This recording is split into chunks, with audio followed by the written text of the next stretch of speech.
Salut, bonjour à tous. Merci d'être là. On va passer cet après-midi avec deux importantes critiques littéraires, Marie et Lucie, qui vont nous parler de l'œuvre Phèdre de Racine. Bonjour, comment ça va? C'est un plaisir pour nous d'être là. Autant que je sache, Phèdre appartient au mouvement du classicisme.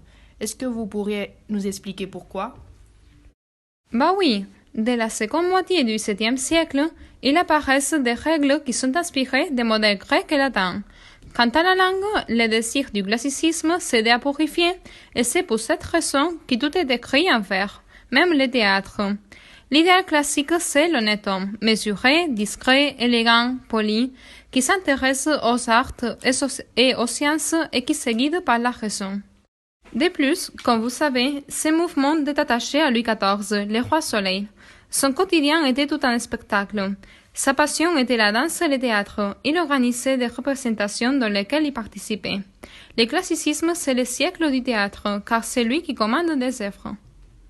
Racine, c'est son auteur préféré, car il développe le théâtre classique par excellence. Comme on a déjà dit, Phèdre suit une sorte de règle. En fait, on a quelques spectateurs qui nous posent des questions sur Twitter.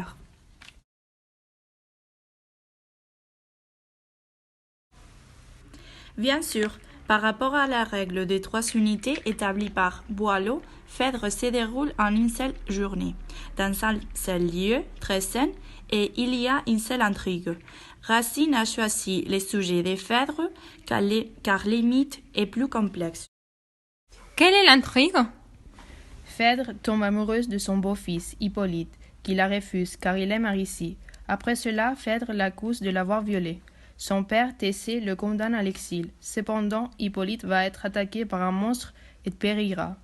Phèdre va se sentir coupable et se suicidera. Bon, on va continuer avec les règles. C'est présent aussi celle de la vraisemblance, car cette intrigue est possible dans la vie réelle. En outre, on trouve celle de la bienséance, car on ne montre pas de sexe et des mortes, par exemple la mort d'Hippolyte, est très violente, mais il ne faut pas montrer sur scène ce qui pourrait choquer les bons goûts. Ce mythe est déjà abordé par Euripide, n'est-ce pas? Oui, en fait, l'inspiration mythologique est l'une des caractéristiques de la tragédie. Nancy de Lyon nous demande: